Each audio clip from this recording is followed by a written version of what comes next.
by a terrorist that came here from Afghanistan.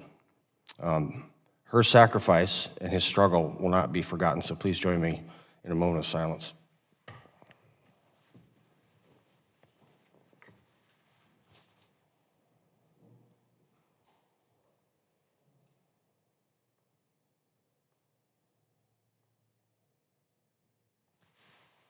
Thank you.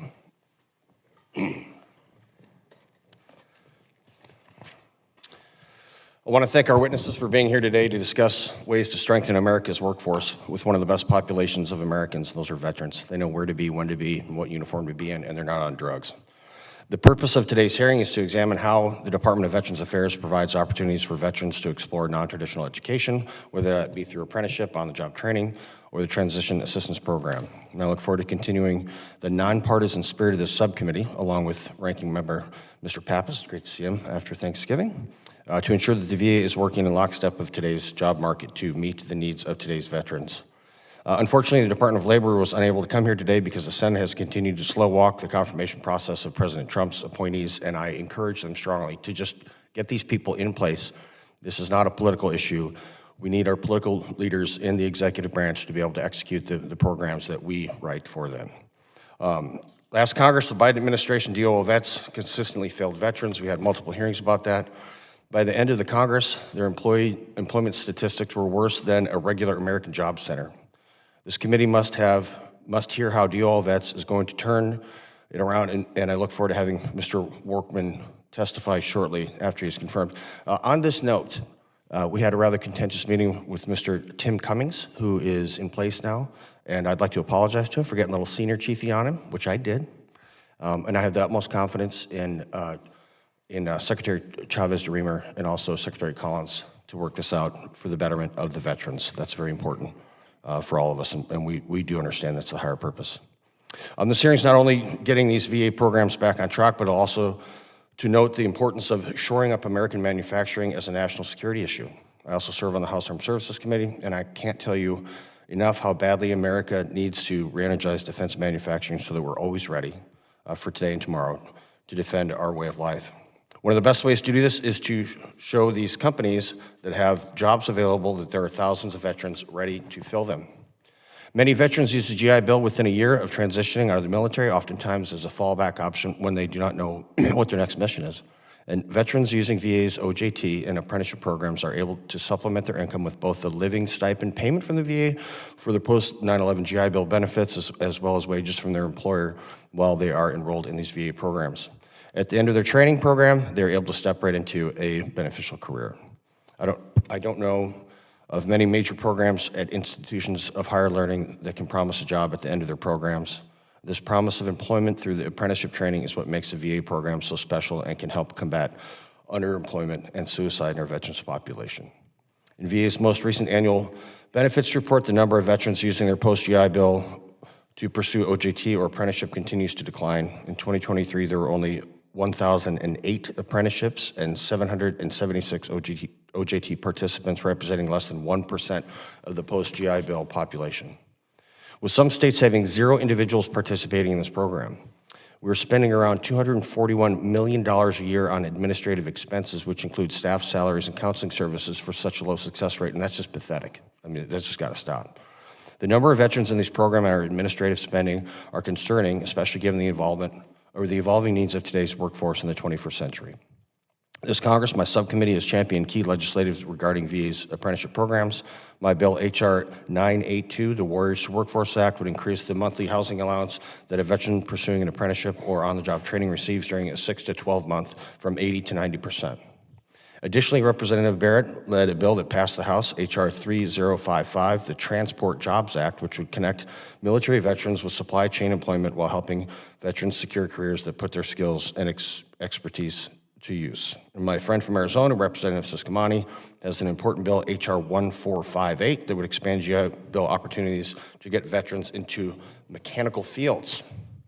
Even Ranking Member Pappas, Chris, right here, has a bill which I'm co-sponsoring, H.R. 2954, the Veterans Transitioning to Trucking Act, which would allow VA to access as a state approving agent for apprenticeship programs in more than one state to receive VA approval. It's an outstanding bill, Chris. Clearly, this goal of getting veterans at the forefront of critical positions in American economy is a nonpartisan issue. I would now like to yield to Ranking Member Pappas for his opening remarks. Well, thank you very much, Mr. Chairman. Thanks for the bipartisan spirit there as you highlighted some important initiatives on the legislative front. I'm really glad to be here for this important hearing. And before I begin, I want to just state that I'm disappointed that DOL vets won't be joining this hearing and we won't be hearing their testimony today, but I'm glad to have VA with us. There's an important issue that I wanted to address at the outset here, and that's the issue of Chapter 35 benefits. And I think it's important to hear from VA about the fact that 75,000 survivors and dependents using Chapter 35 benefits have seen delays over the last many months. Veteran survivors and dependents across the country who rely on these benefits for housing, education, or anything else have been left in limbo with no acknowledgement of the issue or any indication from VA when the problem will be resolved. Now, we've got a hearing in a few weeks on this topic, but I was just discussing this with the chairman in advance of this hearing.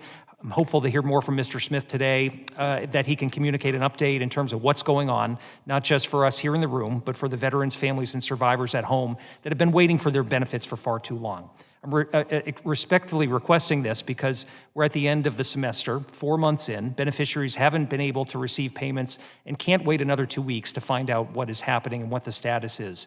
It's just unacceptable that VA has failed to communicate when answers are needed today.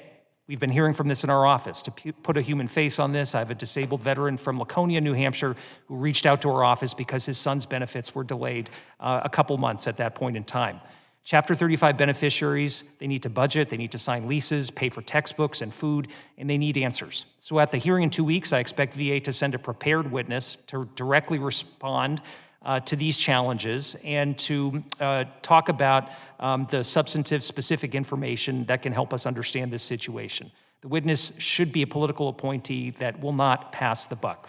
So with tens of thousands of Americans' lives impacted by VA's error, it's absolutely unacceptable that not a single VA official has bothered to respond to letters that have been sent by Ranking Member Takano, Ranking Member Blumenthal, and myself to the department. It's unacceptable that the department canceled a briefing on this topic on October 1st. I know that one will be conducted later, that it was over 2 months from when this was originally requested.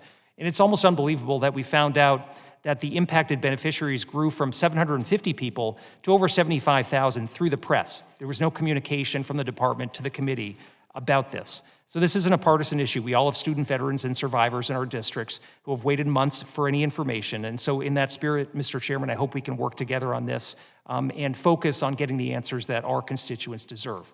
Lastly, when we do convene a hearing on this, it's critical that we hear directly from student veterans themselves, from their families, from survivors to fully understand the impact on this failure on their lives. Now to the topic at hand today, employment pathways for veterans. There's a variety of government programs designed to help veterans secure employment after their service, but we frequently hear from companies that navigating all the programs and the various agencies is confusing and it doesn't meet the needs of employers. It's clear to me that much more progress needs to be made to improve VA's, DOD's, and DOL's systems so that more employers are willing to participate. When you compare the results for employment-focused programs like SkillBridge with education-focused programs like VetTech, it's clear that involving employers early is key to placing veterans in jobs and careers. Data shows that programs run directly by employers, trade groups, and unions, where veterans get on-the-job training, upskilling, and certifications, continue to result in successful job placements, while companies save on recruiting and salary, and the government saves on training costs. It's a win-win. This dynamic with the government paying a living stipend and employers paying for training is a perfect example of a public-private partnership that benefits everyone involved, most importantly, the veteran. That being said, we need to continue to ensure that these partnership opportunities aren't limited to big business. Small and medium-sized companies must have the opportunity to participate, to train and hire veterans, which may be where trade groups and unions come in. Our small businesses and union partners strengthen communities and can provide veterans opportunities closer to home. So today I'd like to hear from our employer panel on their interactions with various DoD, VA, and DOL vets programs, their thoughts on if we should specialize different programs further, and what a single point of entry for employers would look like, and how we should advertise the benefits of participating in these programs to the rest of the business community, and who should be responsible for that. So in closing, I just want to note one difference between the programs that we're talking about today and the GI Bill. Since its inception in 1944, the GI Bill's educational component has been about more than just going to school. It's a tool to help reintegrate service members back into civil society after their service, to enmesh them back into their communities, and to build connections after being gone in service of their nation. So we must hold those 36 months of eligibility sacred, especially now that the benefit does not expire thanks to the Forever GI Bill. We must resist the urge to water it down by using it to pay for other benefits. So if an employment program that we're talking about today drains a veteran's GI Bill benefit, we must absolutely ensure that, number one, it results in an actual gainful employment and that the start of a career is meaningful and not a dead-end job. Number two, that it protects veterans from bad actors who take advantage of them. And number three, that it fulfills Congress's original intent of the 1944 GI Bill by helping to reintegrate service members through community building and substantive interaction. Thanks, Mr. Chairman. I yield back. You're welcome, sir. Thank you, Ranking Member Pappas. And I'll just be frank, as long as I'm the chairman of the subcommittee and Mike Bost is the chair of the whole committee, the GI Bill will not be touched, nor will the VA Home Loan Guarantee Program. It's interesting that you and I think, are responsible for the two most successful programs the United States government has ever created, and I'm very proud to do that, so I got you. I'll now introduce our witnesses. Our first witness is Mr. Kenneth Smith, Executive Director at Education Services, Veterans Benefit Administration at the Department of Veterans Affairs. Accompanying Mr. Smith is Ms. Chantil? Correct, sir, Chantil. Chantil Stovall, Acting Executive Director, Veterans Readiness and Employment Service, Veterans Benefits Administration at the Department of Veterans Affairs. I'd ask that the witnesses please stand and raise your right hand. Do you solemnly swear that the testimony you're about to provide is the truth, the whole truth, and nothing but the truth? Very well, thank you. You may sit. Let the record reflect that the witnesses have answered in the affirmative. Mr. Smith, you are now recognized for 5 minutes to deliver your testimony on behalf of the Department of Veterans Affairs. Thank you. Chairman Van Orden, Ranking Member Pappas, and members of the subcommittee, thank you for the opportunity to testify today to discuss how we can strengthen the veteran workforce. Joining me today is Chantil Stovall, Acting Executive Director of Veterans Readiness and Employment.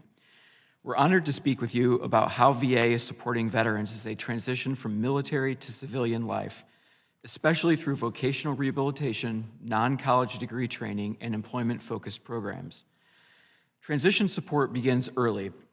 VA is committed to supporting every service member transitioning from the military to the civilian workforce as seamlessly as possible. Through our partnership with the Department of War, VA reaches approximately 200,000 service members each year through the Transition Assistance Program. TAP helps service members understand and access the full range of VA benefits, including education, employment, and healthcare. To further support transition, in 2019, VA launched the VA Solid Start program. Solid Start calls all eligible veterans, regardless of their character of discharge, at 3 key stages during the first year after separation from active duty. These calls are unscripted and focus on connecting veterans to the right resources at the right time. Since its launch, VASS has successfully connected with nearly 75% of eligible veterans, and these veterans are more likely to use their other VA services critical to securing meaningful employment. In addition to programs provided during service and transition, VA supports veterans towards their pathways to employment and career readiness, including the Veterans Readiness and Employment Program, benefits focused on education, and non-governmental collaboration and support. VRNE is the cornerstone of our employment support through individualized counseling, employment planning, and hands-on training for disabled veterans seeking to overcome service-connected disabilities and return to work. In FY 2024 alone, VRNE conducted nearly 20,000 one-on-one briefings with transitioning service members. The program also supports non-college pathways like apprenticeships, on-the-job training, and the non-paid work experience program, helping veterans gain real-world skills in fields like trucking, plumbing, and contracting. Personalized career planning and guidance counseling is available to discharging veterans and ensures that they make the most informed choice for their post-military education and employment path. PCPG helps veterans weigh options for college, apprenticeships, certificate programs, on-the-job training, and other high-demand sectors to maximize career outcomes and economic mobility. Non-college degree training is a growing priority, and VA is ready to assist. President Trump issued Executive Orders 14278 and 14269 to optimize and target federal programs in workforce development for high-paying skilled trades and maritime industries. In FY 2024, over 17,000 post-9/11 GI Bill beneficiaries began vocational or technical training, and nearly 1,800 entered on-the-job or apprenticeship programs. Benefits may be used for apprenticeships in OJT and high-paying skilled trades, including advanced manufacturing, welding automation, and industrial technology. Additionally, VA reimburses for licensing and certification exams, such as for commercial driving, home inspection, nursing assistance, and artificial intelligence. VA will continue to partner with Department of Labor and others to expand marketing to assist employers in recruiting veterans and ensure veterans are aware of the GI Bill opportunities, including apprenticeships and OJT programs. In fiscal year 2026, VA looks forward to the implementation of the new Vet Tech program authorized by the Elizabeth Dole Act to connect veterans to high-tech training in fields like cybersecurity, data analytics, and cloud computing. During the pilot phase, over 16,000 veterans completed training and more than 8,000 secured meaningful employment within 6 months, earning an average starting salary of over $65,000. In closing, VA is committed to ensuring that every transitioning service member and veteran has access to the tools, training, and support they need to succeed in the civilian workforce, whether through college, vocational training, or direct employment pathways. Thank you, and I look forward to your questions. Thank you, Mr. Smith. The written statement of Mr. Smith will be entered into the hearing record. We're now going to proceed with questioning, and we'll remind our members that you'll each have 5 minutes for your questions. I now recognize Ranking Member Pappas for 5 minutes. Thanks very much, Mr. Chairman. Mr. Smith, if I could turn to you and just get at the challenges that I presented in my opening remarks that veterans are facing right now with respect to Chapter 35 of benefits for veterans and their survivors. Can you talk and give us an update on these Chapter 35 issues? Back in August, we received information that this was an issue impacting about 750 individuals. Schools found out that that number was more like 75,000. So where does that number stand? And most importantly, when can these beneficiaries in districts like ours receive their overdue payments? Thank you for the question. We look forward to addressing Chapter 35 questions in detail at the upcoming hearing, as well as in our staff briefing this Friday. We've continued to make progress through the 42 days of the shutdown and the 13 business days since then. And we will have a full set of statistics for you at that hearing or on Friday. I'm not asking for complete detail right now, but just some assurance that VA is working on this issue and making progress. We're talking about thousands and thousands of veterans and their family members that have been impacted by this. They deserve an answer today. We've sent a couple letters on this topic, one dated October 3rd to the department, another dated November 13th. It's been crickets. We haven't heard anything back, and veterans deserve an answer. So can you give them a little bit more of an assurance how VA is working to address this? You have my assurance that we've been working on it. Our field team of claims processors has been hard at work doing this through the shutdown. I apologize for the delays in these letters. It's my understanding that they're working their way through the VA concurrence process and will be released to you as soon as possible. So where does that number stand? How many folks are waiting right now? I can't provide you an answer on that right now. Are you going to provide us with a briefing in advance of the hearing in 2 weeks that will give us a little bit more detail so that we can provide the oversight that veterans and their family members deserve? Yes, sir. Now, can you talk a little bit more about some of the other challenges the department has faced? And I'm just wondering, in terms of the lapse of funding, who's made decisions with respect to furloughing employees during the shutdown?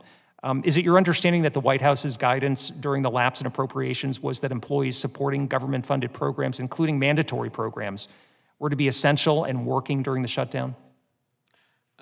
Sir, our VA contingency plan was published on the website. I know decisions were made far above my level about furlough status, so I would have to take that back for the department to respond to. So who made those decisions in terms of the programs we're talking about today? In terms of the overall VA posture, I can't say, sir. I'd have to get the department's opinion on that. Well, we're going to need more detail there, too. Ms. Stovall, if I can turn to you about VR&E. The American Legion statement for the record highlighted concerns with staffing numbers, and that's a an ongoing challenge we've discussed in this subcommittee quite frequently. So what's the current counselor to veteran ratio? Currently, the ratio is 1 to 200. Okay, and how many counselor job openings do you have across the country? And can you just assess whether counselors are keeping up with that workload, knowing that that ratio is far above where the target is? Yeah, we have 1,310 positions allocated for our VRC, VRSs, and we have currently 1,010 onboarded. And to the second part of your question, so we have implemented our national case assignment strategy to help with those high case loads at some of the stations that have lower capacity to complete some of that work. We're also implementing overtime for our VRCs on a voluntary basis, and we're also implementing help teams to complete orientations to get veterans into entitlement decisions, see counselors for entitlement decisions more quickly. Yeah, and how have these issues impacted the veteran experience? What are their wait times like for VR&E? So the current overall wait time is 81 days. So prior to the shutdown, we were seeing a decline from 54 days down to 50 days, and now we're currently at 81 days. Again, we are using those help teams to help us make sure that we can get veterans seen and entitlement decisions and plans written so that they are able to start school in January. Well, thank you. I appreciate your attention to those matters, and I yield back. The ranking member yields back. The chair now recognizes Mr. Barrett from the great state of Michigan for 5 minutes. Thank you, Mr. Chairman, and thank you to the panel. Thank you both for being here today. And Mr. Chairman, thank you for the shout out on the Transport Jobs Act. We're hopeful that that will help kind of bridge the gap between members leaving military service and finding employment in critical sectors of the economy where we certainly have a shortage taking place. And this really struck a chord with me recently as we saw the tragic case out in California where an illegal CDL operator, illegal immigrant in the country, performed an illegal maneuver, left to the fatalities of Americans that were here. And to me, I'm thinking about this. I'm like, why are we operating a system where it is benefiting people operating illegally when we could be employing veterans who have trained and are qualified in these ways, but may not have the appropriate civilian licensing that's necessary? They've driven trucks, they've done supply chain jobs in their military capacity, but then they don't have the reciprocity with civilian licensing to get that appropriate job and opportunity back home.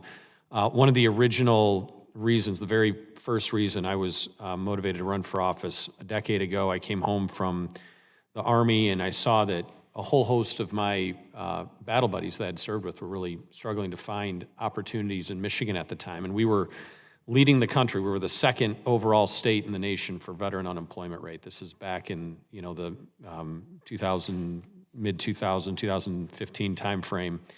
And Michigan was coming out of this great recession at the time, and we were hit predominantly hard in that effect. And veterans always seem to suffer the worst brunt of economic downturns. And having a robust ability for transitioning veterans to come home is really important because I think it really provides that stability, that purpose, and that fundamental dignity that comes with being someone who is transitioning back home and finding that next mission in life. So the work that we do on this committee is really important in that effort to really establish a framework for how we're going to welcome people back home and provide them that self-sufficient dignity that they deserve.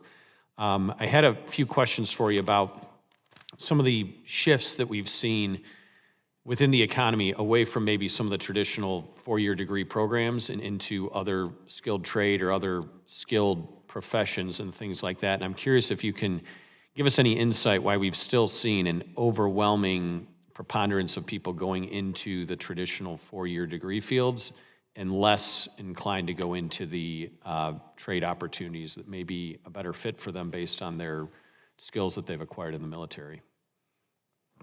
Thank you for the question, sir. And I wish I had a good answer for you. But honestly, we do not have a survey mechanism to ask veterans why they choose the path that they choose.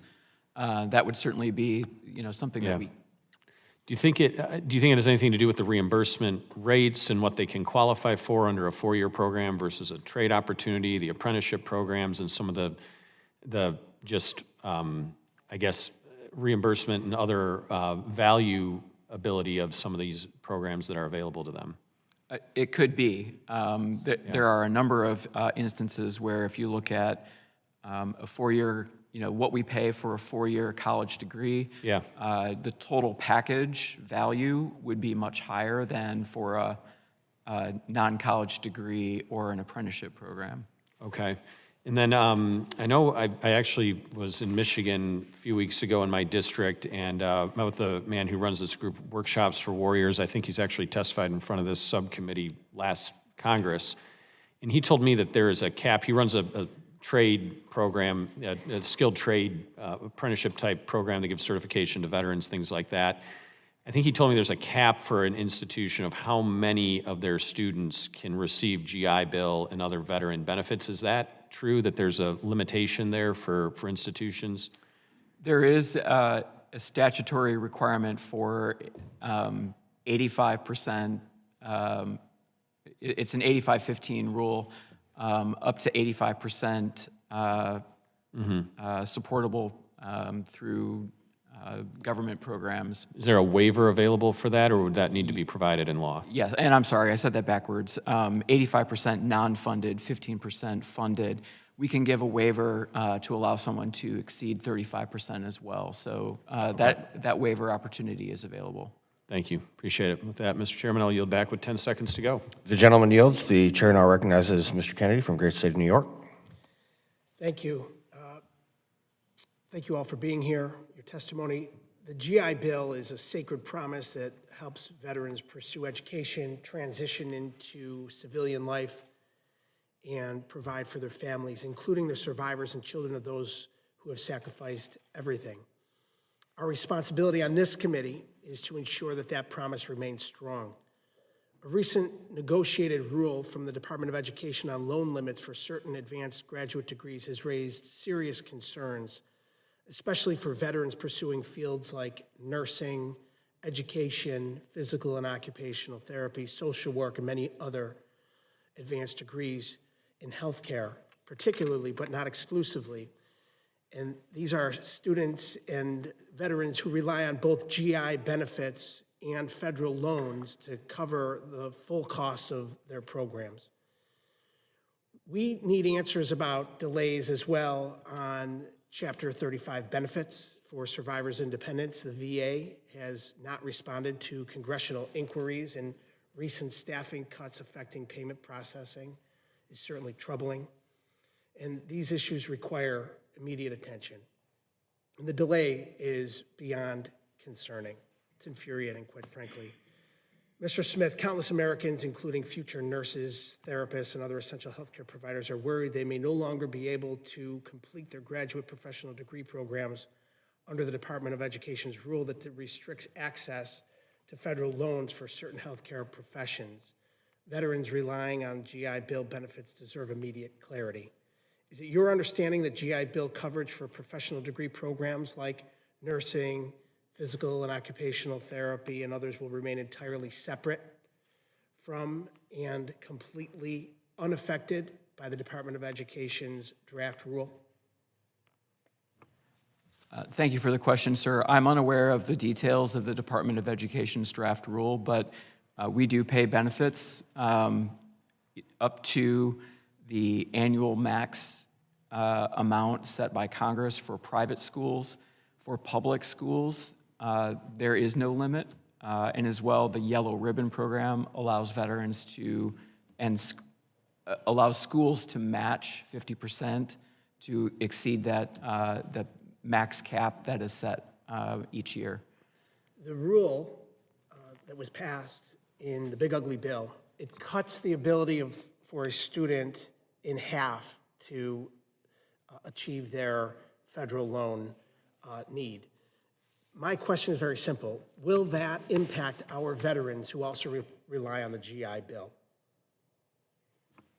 We will continue to administer GI Bill payments just as we always have. I I can imagine a deference to the Department of Education on that. Okay, so you don't know the answer? I do not know. Okay, well, unfortunately, that doesn't answer my question. Obviously, veterans, including those pursuing these advanced degrees in healthcare, need clear guidance and assurances. Many are still going to require federal loans even after using their GI Bill benefits. And if those loans are restricted under this rule, it's going to impede their ability to afford their education. Hence, they're not going to go into these healthcare roles where the need for nursing by 2033, we're told from the Bureau of Labor Statistics, we need to be hiring 200,000 nurses a year to achieve where we need to be. So we're already behind the 8 ball, and we know our veterans make great nurses and healthcare practitioners across the board. So I'm curious how the VA is assessing the impact on these VA benefits. And, how are our returning veterans that are trying to go into these fields, how are they going to be impacted? The statute allows us to pay 36 months of benefits under the post 9/11 GI Bill program. We will continue to deliver benefits to include both tuition and fees, books and supplies, as well as the monthly housing allowance to all veterans who are in the program. I think this is essential that the VA consider moving forward is how to prevent veterans who have served our nation from being denied access or being pushed out of the field that they would like to go into, especially with such a great need for healthcare practitioners in this country. I yield back. The gentleman yields. The chair now recognizes Representative King Hines from the beautiful Northern Mariana Islands. Thank you, Mr. Chairman. And thank you to the witnesses for the opportunity to have a conversation this morning. Jobs, right? We're here because we want to talk about how we get these vets employed. And one of the things that I always hear back home that makes me laugh but makes me kind of sad is when I see certain vets, they're like, thank you for your service, but where's the service for my service, right? Because I think there are gaps in terms of some of these programs that they're entitled to that's not translating into them after leaving service to get into a career where some of these benefits that are currently provided for is not leading to that path. I also sit in the Small Business Committee, and one of the conversations that we had last week with some of the panelists is just the shortage of workers in certain industries like manufacturing, right? And one of the panelists said something that really struck me, which was, it shouldn't be education for all, but careers for all, because what we're seeing as a trend across the country is that there's all these jobs that are just very hard to fill because we don't have the skilled labor.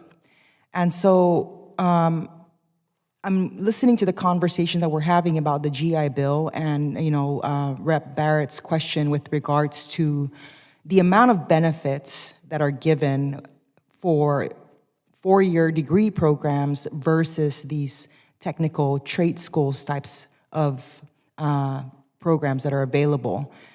And obviously, folks are going to be incentivized to pursue the four-year route, right, if you're going to get more money.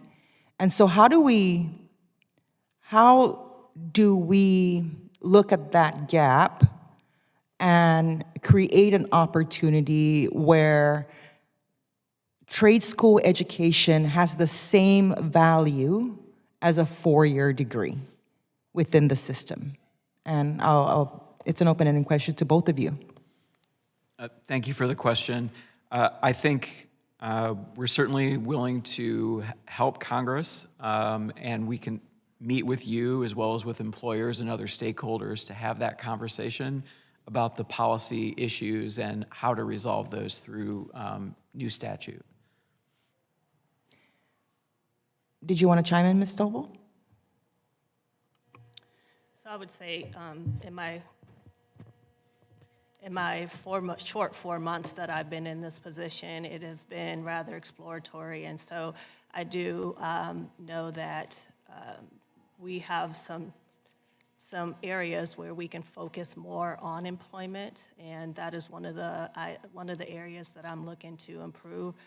Currently, we do have 96% of our participants that are following our employment through long-term services track, and only about 2.5% that are in our rapid access track, which is the track that we use for veterans that have skills and may just need resume development and job development services to help them. So I am looking into that to see what is driving that high usage rate of our employment through long-term services track, to see how we can improve and leverage participation of our other tracks that may be more appropriate. We do know that veterans come out of the military with multiple skill sets, and so we need to figure out what we need to do to make sure that we are utilizing them when we're looking at how we can return them to the employment market. Do you see some sort of perhaps an accrediting system as something that would be beneficial, so that when, folks are in the military who already develop a certain skill, right, when they come out, some sort of an accrediting body can now take whatever that skill level is, so that they're not now having to replicate the same training that they've already had and that they've already been doing, but could actually have physical paperwork to say, I'm qualified, I'm certified, I have the credentials? Thank you for the question. I do believe that it is, for VR&E, I think it is important for us to help them identify how they are able to sell themselves, and when they're talking to employers. The gentlelady's time has expired. The chair now recognizes Ms. Ramirez from the great state of Illinois. Thank you, Chairman, and thank you, Ranking Member, for having us in this hearing today. And I want to thank both of our witnesses who are joining us today. It's been a couple months since this subcommittee met, and a lot has happened in those 5 months. So I want to go ahead and start, since I'm not sure when we'll have another committee hearing, to talk a little bit about the effects of the last 5 months. But really, I want to talk about the impact that the government shutdown had on veterans. And Mr. Smith, I want to go ahead and start with you. Mr. Smith, for the record, did the government shutdown negatively affect veterans, yes or no?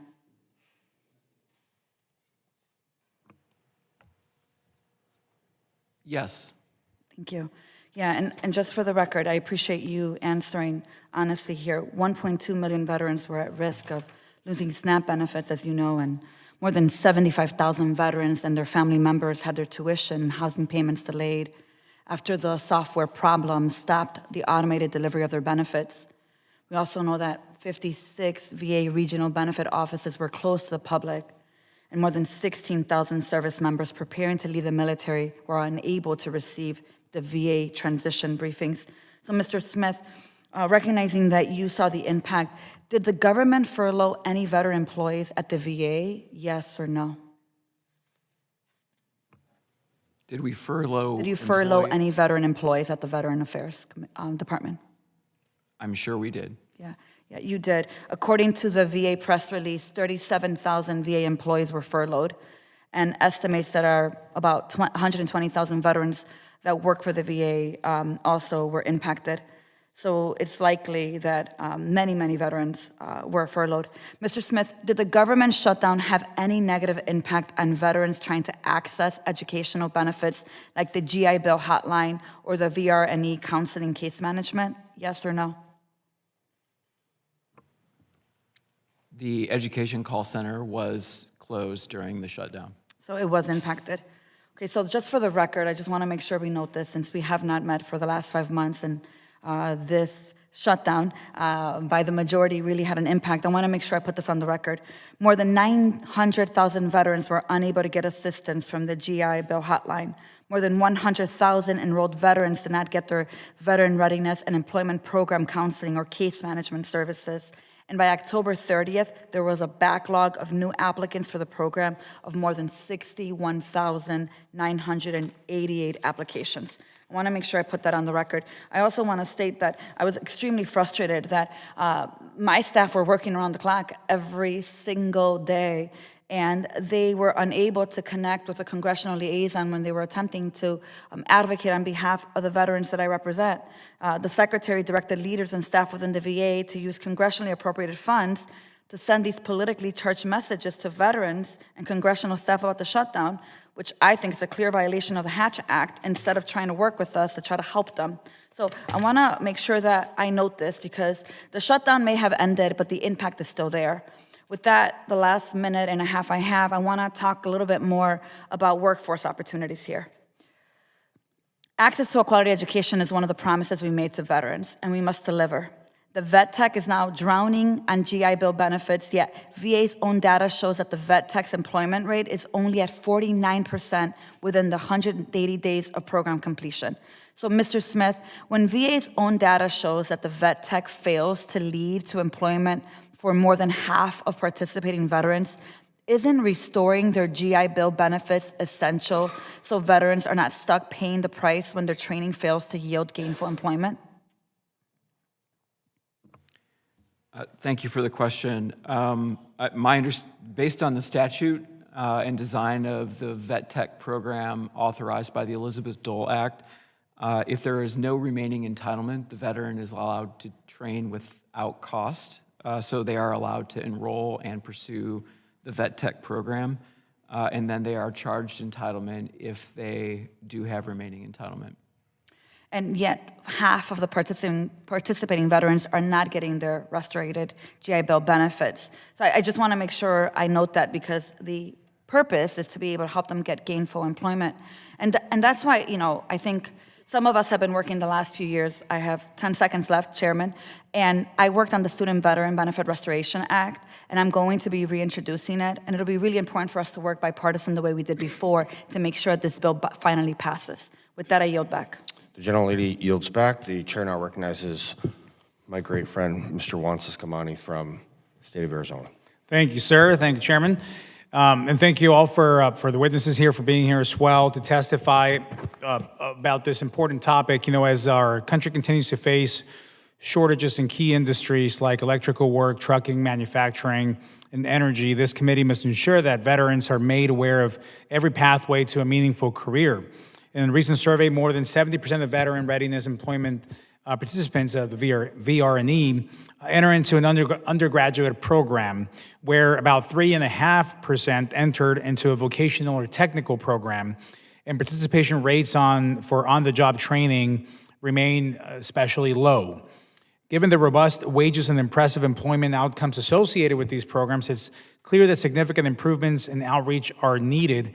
My Bill H.R. 1458, the Veteran Education and Technical Skills Opportunity Act, the VETS Act, Opportunity Act, expands access to vocational and technical training by extending educational benefits in the post-9/11 GI Bill to include both in-person and hybrid versions of skilled trade training programs in order to address skilled trade labor shortages.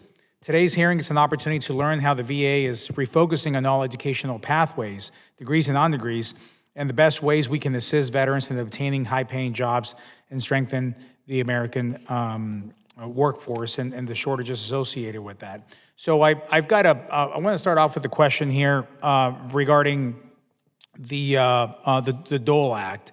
Now, Mr. Smith, this is for you. The Dole Act was signed into law last January, and it included improvements to the vet tech program that is very key to the issues that we're talking about here. Now, the VA, now it says that it's going to implement the vet tech program into the first quarter of 2026. That's well over a year after this was signed into law. This is, quite frankly, unacceptable. I'm not sure why it's taking so long, especially given that Congress paid for the provisions to this almost immediately. I'm also on the Appropriations Committee, so I know that well. We had the legislation and we had the appropriated funds for that as well. So why has it taken this long? And why can we implement it today? Sir, thank you for the question. We've been working to build a payment or a claims processing and payment system to support the vet tech program. Because of the changes to the underlying program, the requirements changed, and we needed to make changes to our claims processing tool. Secondly, our new payment processing system needs to be updated so that it can also process and pay those. We're looking to do that in third quarter of this year, be done in third quarter of this year, so that we can field that program. Third quarter of this year? Yes, 26. Okay, of next year then, you're talking about. We're in fiscal year 26, I'm sorry. Okay, on the fiscal year, gotcha. Well, there's got to be a way to be able to speed this up. I mean, the funds are there, the legislation was passed. This has a direct impact on where we want to go here with workforce, especially when we talk about the trades and so on. So I'm hoping to maybe get a little more concrete timeline or what's in the way of this, but I do want to add some friendly pressure here, because this is time is of the essence here. And again, it'll be over a year by the time that your stated goal of quarter one gets implemented. So hopefully we can get on that pretty quickly. I would appreciate an update on that when you have a more specific timeline. Will do. Thank you. Now, let me move on to another question. I can't see my time here, Mr. Chairman. 1 minute. Oh, okay. Well, I don't have a lot of time. But so I'll move to Ms. Stovall, if we can do that. The VRNE benefit report highlights that, like I said, only 3.5% of veterans in the program pursue vocational or technical training, and just about 0.4% participate in apprenticeships. What do you believe is driving such low participation in the career building pathway, specifically on this one? And what strategies can be implementing to increase awareness and enrollment in those programs? That is one of the areas that I am looking into, sir, to determine, what is driving the high participation rates in training programs. And what I have tasked my staff with is looking at what are our top four-year degree programs and how can we match those with apprenticeships and OJTs that currently exist. That may be a better route to help our veterans enter employment more quickly. I agree, Mr. Chairman. Thank you. I would say that, I think we, at least in Arizona or in Tucson, we may need not as many more attorneys, but we need more on the trades. We're missing that for sure. So if we can. The gentleman's time no has offense to expired. any of the attorneys in the room here, Mr. Chairman. Not me. Okay, no, I'm not looking at you. I'm looking past you. Okay, No, okay, all we're right, good. Good. Was Thank it you all. Kennedy? Maybe, I don't know. The gentleman's time has expired. The chair now recognizes Mr. McGarvey from the great state of Kentucky. Thank you, Mr. Chairman. This hearing's pretty simple. We want to make sure that our veterans, our men and women who put on the uniform, can build a good life and a good career after they transition away from the military. We know that there's some successful programs. The GI Bill's done a great job, but not all veterans need a four-year degree. In fact, there's a lot of programs out there that can help, but the fact is, veterans aren't using these non-degree options. We got to build some pathways, and this is like, I hate using government speak. Let's not talk about pathways. Veterans need jobs, and we got to make sure that they have what they need to get jobs. So we have some things out there. SkillBridge. These are registered apprenticeships, union training programs, industry partnerships. We know how this can work. And our collective responsibility, both on this committee and at the VA, is to make sure that our veterans aren't burning through their benefits only to be left with nothing really to show for it at the end. So we need accountability. We got to have some clarity. We got to have some employer partnerships that deliver results for our veterans. And we got to make sure that our veterans, who've already shown the initiative to put on that uniform, to go into the service, can take the skills they have there and use them in the civilian world to get a good job and have a good life for their families. So I look at this statistic. I'm going to follow up on what Mr. Subcommittee said a minute ago. Fewer than 20% of their veterans right now use the GI Bill for non-degree options. Only 20%. Your testimony today has stated this may be due to a lack of wider awareness. Again, not using government speak. Let's talk about this in a real way. What percentage of our veterans do you think should be using their GI Bill for non-degree options? And what's the VA doing to make sure they know about these options and where they exist? I'll ask Ms. Stovall to respond in a second, but first let me say, I think there is an awareness problem. Both VA needs to be communicating with employers, partnering with employers to overcome that apprehension behind, entering into a formal arrangement where they will be submitting enrollments and other documentation to VA. Secondly, while we address this in PCPG, all of the pathways for education benefits, I think that we need to do a better job of other marketing around the idea of what opportunities are available for all of these different avenues. We are limited in some degree based on the statute. We deliver the benefit, we don't advise, and that's where Ms. Stovall's team comes in. So I'll ask her to add just a little bit to that. So under VRNE, the way that the statute is written, a veteran is able to identify a vocational goal, and based on that vocational goal would receive the training, whether that's a degree, a diploma, or certification. They receive the training that's recognized for entry into that field. And so based on comprehensive assessments, the VRC, or Vocational Rehabilitation Counselor, would work with them to determine what the most appropriate goal would be to get them to suitable employment. But 20% right now are using the GI Bill for non-degree options. Do you think that number should be higher or lower? I would defer that to Mr. Smith. I don't have an opinion. I don't know what the right number should be. Okay. Right now, it says that VRE employment outcomes are at 74% for program completers. But we've learned that counselor shortages and long wait times are part of this problem. So right now, VRE employment outcomes are at 74%. It needs to be higher, right? And we've heard about counselor shortages, long wait times. How are we fixing this problem to make sure that veterans don't have to wait months just to start? Thank you for the question. So we are looking at increasing, there's a couple things we're doing as far as our transformation efforts to make sure that we can render timely services. We have implemented a new case assignment system.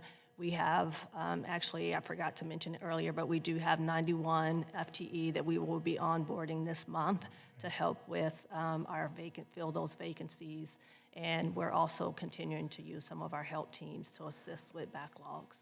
We're out of time. I have more thing. I do want to point out, Mr. Chairman, graduation rates look okay, but only half of graduates land meaningful employment within 180 days. That's 6 months without a paycheck, so we got to do better. Roger that. Gentleman yields back. I now recognize myself for 5 minutes.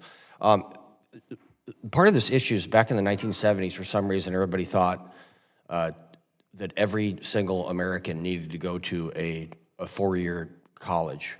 And they treated the rest of us that decided to join the military at 18 like we're less people. And that is not the case. The trades are where it's at. And if you want to work with your hands, because that's how America is built. America is not built because somebody has a degree in 13th century French poetry. It's because a dude went to one of these union shops and became a carpenter. So let's just remember that. And these numbers should be higher. The goal is employment. It's not a piece of paper on a wall. Let's always remember that.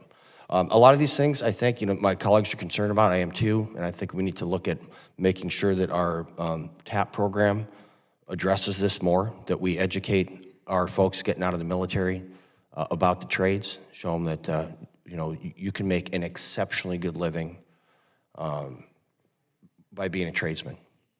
I went, it was last year, I was driving by, doing doors and stuff when I was running for office, a year and a half ago, I guess. And there was this dude there, he had this great house and this bitchin' boat and a truck and all this stuff. And I stopped, I asked him what he did for a living. He said he's a lineman. And his wife went to a tech school and she was an x-ray tech. So you can live a very, very high quality life by working with your hands. And I just need to make sure that everybody understands that. Mr. Smith, DOL Vets is not here today. And we talked about that earlier. I think it's because of the intransigence of the Senate. So we need to get those people in here. Can you tell me any redundancies between you and DOL Vets, between the Department of Veterans Affairs and the DOL Vets?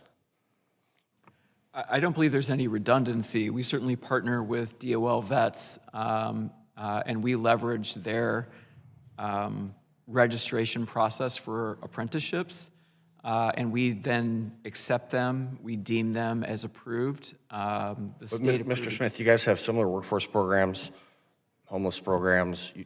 There are a lot of redundancies, and we see these all the time.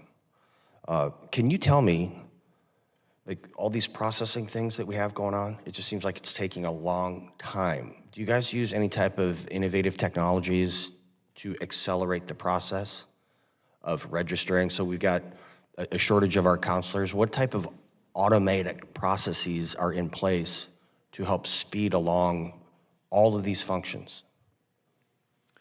In education, we are very interested in automation. Right now, we are automating more than 50% of our claims to speed benefits to people.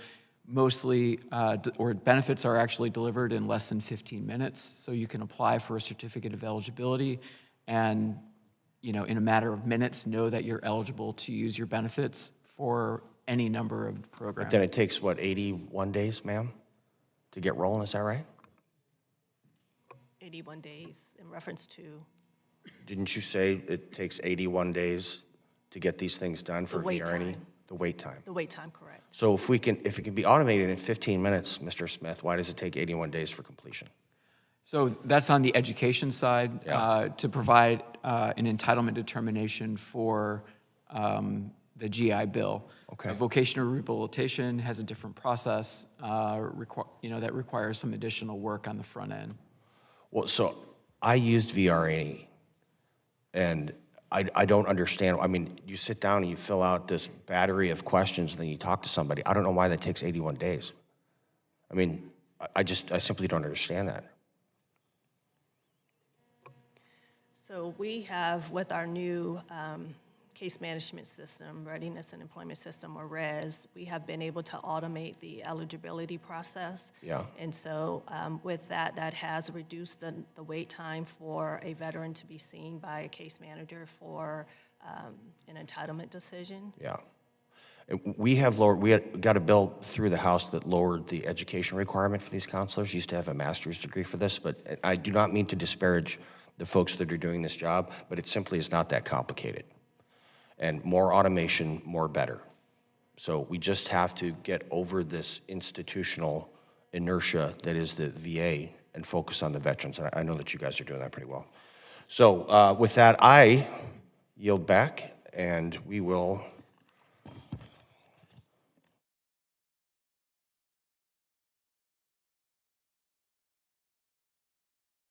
with that, I yield back, and we'll be dismissing this panel. Thank you so much for your time. I appreciate it greatly, and we'll take a short break while we impanel the next group.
That means that the microphone is live only.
Our second panel committee will come to order. On our second panel, we're going to hear from the following witnesses. Our first witness is Mr. Greg Ham, Vice President of Field and Government Recruiting at Werner Enterprises, testifying on behalf of the American Trucking Association. Our next witness is Gary LaBarbera, Jr., there you are, business agent, Teamsters Local 282, and Helmets to Hard Hats Trade Advisor, testifying on behalf of the International Brotherhood of Teamsters. I want to thank First Sergeant LaBarbera for his service. He just retired. First shirt, good job. Semper Fi, we just had our 250th birthday, kind of a big deal. Hope you had a good time. Woke up with a headache, probably. Our third witness is Mr. Jerome A. Grant, Chief Executive Officer at Universal Technical Institute. And our fourth witness is from the great state of Wisconsin. Mr. Vang, it's wonderful to see you. Human Resources Manager at ORC Industries. And I want to thank Mr. Vang for being here and representing my home state. It's great to see you, sir. Our final witness is Mr. Dave Bostic, Service Development Manager, Aftermarket and Customer Support for Region 4, testifying on behalf of Deere and Company. I'd like all the witnesses to stand and raise your right hand, please. Do you solemnly swear that the testimony you're about to provide is the truth, the whole truth, and nothing but the truth? Very well, you may be seated. Let the record reflect that all witnesses have answered in the affirmative. Mr. Ham, you are now recognized for 5 minutes to deliver your testimony. Thank you, Chairman Van Orden, Ranking Member Pappas, and members of the subcommittee. Thank you for inviting me to testify on behalf of the American Trucking Associations and Werner Enterprises. My name is Greg Ham. I'm the Vice President of Field and Government Recruiting at Werner Enterprises. And as a proud U.S. Army veteran, I understand, both personally and professionally, the challenges that come with transition into the civilian role. The Army transformed my life by giving me the discipline to do things the right way, even when no one is watching, the grit to push through when things get hard, and the commitment to finish what I start, and a sense of honor that comes from being part of something bigger than myself. These are the same qualities that I see in veterans embarking on civilian careers. It's why I'm devoted to helping find them opportunities in the trucking industry. At Werner, we take pride in being one of the nation's largest and most dedicated employers of veterans and military families. Our average driver earns over $75,000 a year, and many earn well into the six figures. Approximately 20%, or 1 in 5, of our 13,000 associates are military connected, and our goal is to reach 25%, or 1 in 4. Our team of veteran recruiters has walked the same path as the men and women that we serve. Veterans entering Werner can pursue careers ranging from professional drivers to technicians to safety roles, operations, logistics management. We extend educational support, tuition assistance, and military community resource groups to ensure that veterans and spouses have the tools they need to thrive. Werner's holistic approach to career development has produced countless success stories. One example is Sergeant Eric Macedo, who served over 6 years in the Army as a mechanic. And despite his extensive experience maintaining complex equipment and leading soldiers, he struggled to translate his skills into the civilian career. By using his GI Bill benefits to enroll in Werner's registered apprenticeship program, he earned a CDL, quickly advanced at our company, and today he serves as a road team captain and as a mentor. Eric frequently tells us that the structure and the community that he rediscovered at Werner restored his sense of purpose that he felt in the service. Eric's story underscores what is possible when policymakers and employers work hand in hand. The federal government can help more veterans like Eric by increasing funding for the CMV Operator Safety Training Grant Program, SIMVOST, which will expand access to quality CDL programs. Passing Chairman Van Orden's Warriors to Workforce Act to ease the housing burden on veterans undergoing job training. Passing the Veterans Transition to Trucking Act to reduce the VA's red tape on apprenticeship programs. And passing the Transport Jobs Act to make it easier for veterans and their spouses to find jobs in the supply chain. Each year, approximately 200,000 service members separate from the U.S. Armed Forces. In trucking and across the country, the benefit of hiring veterans are clear. The work ethic, leadership, adaptability, teamwork, high moral standard and character, and the ability to operate under pressure. Veterans bring the values that make the workplace and the supply chain stronger. Hiring them is not charity. This is smart business. Ranking Member Pappas and Chairman Van Orden demonstrated their commitment to expanding meaningful career pathways for those who have served by spearheading the passage of the Veteran Improvement Commercial Driver's License Act last year. And I'm confident that this subcommittee will build on that progress to empower veterans and their families and employers to broaden our economy in the months ahead. I appreciate the opportunity to join you here today, and I hope to contribute constructively to your efforts to strengthen America's veteran workforce. I look forward to answering your questions. Thank you very much. The gentleman yields. Mr. Hamm, Mr. Vang, I did not recognize your service, but you're in the Army, so I'm not supposed to. Just throwing that out there. Hey.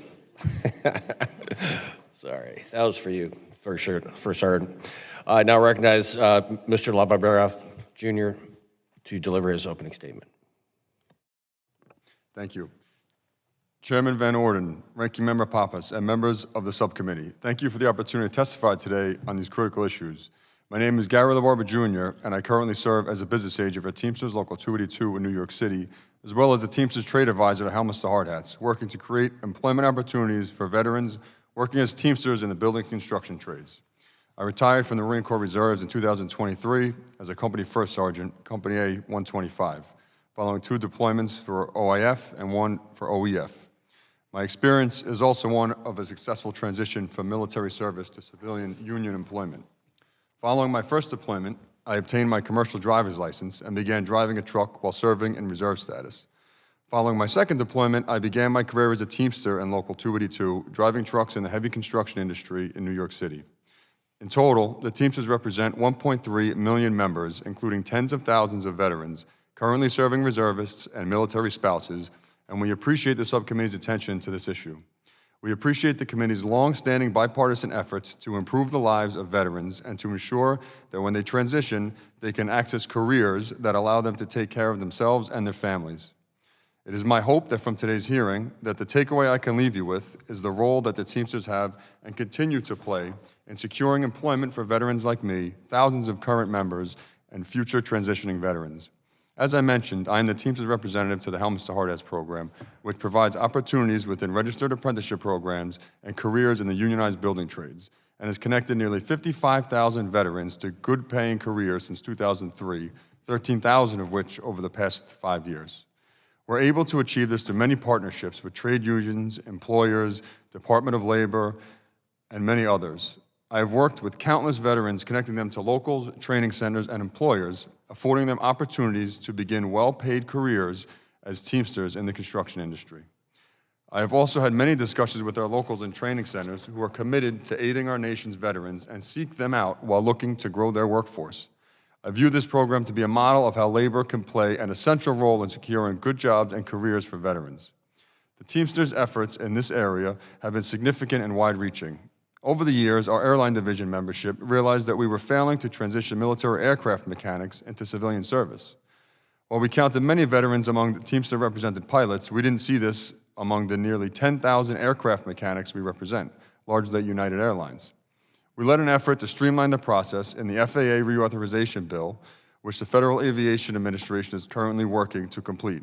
We thank Committee Chairman Bose for his leadership in securing that language. Trucking has long been a strong source of employment for veterans, but also an industry where opportunity presents itself to work with Congress. For example, we thank Subcommittee Chairman Van Orden, Ranking Member Pappas, and other members of the committee for their leadership on the Veteran Improvement Commercial Driver License Act, which was signed into law last year and cut unnecessary red tape for CDL training.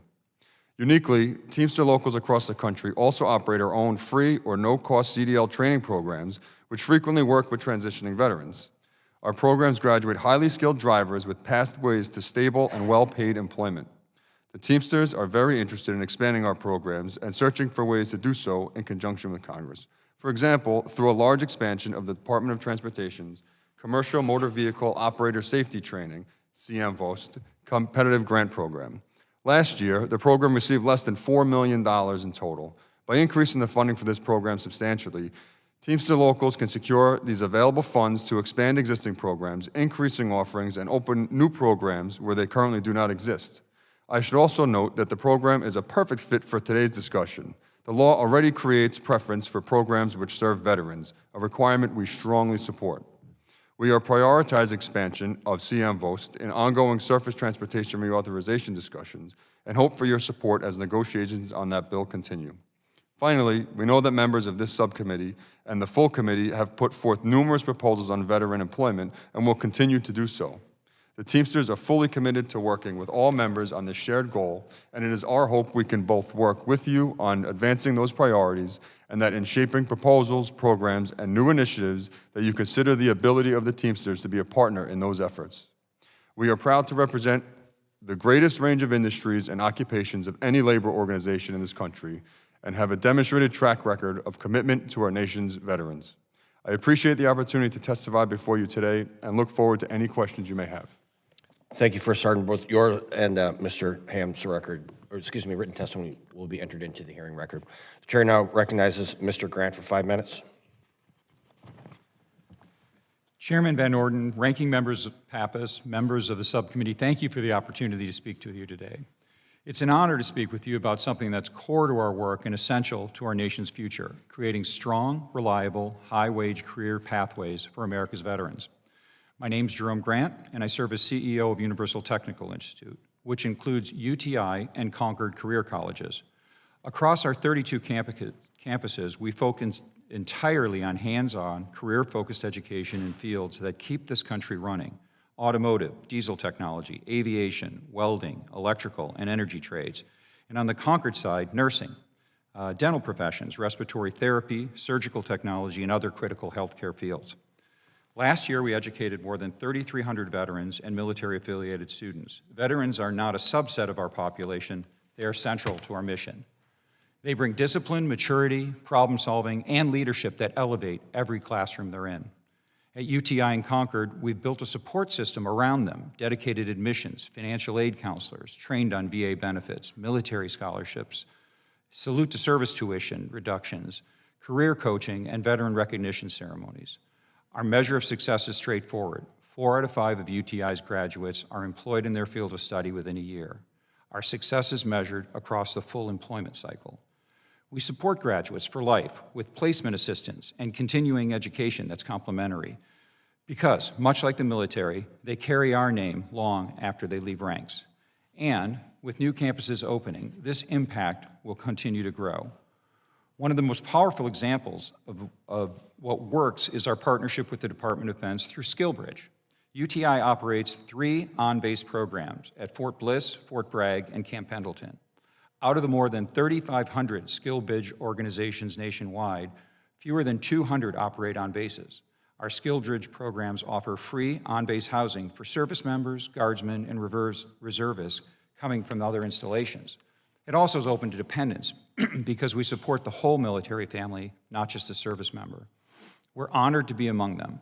We hope to see the base commands embrace these important transition opportunities for service members. These programs cost the service members nothing. Over just 12 to 16 weeks, participants complete automotive and diesel technician training that leads to civilian jobs with starting wages above $50,000. There's no gap between leaving the military and entering the workforce.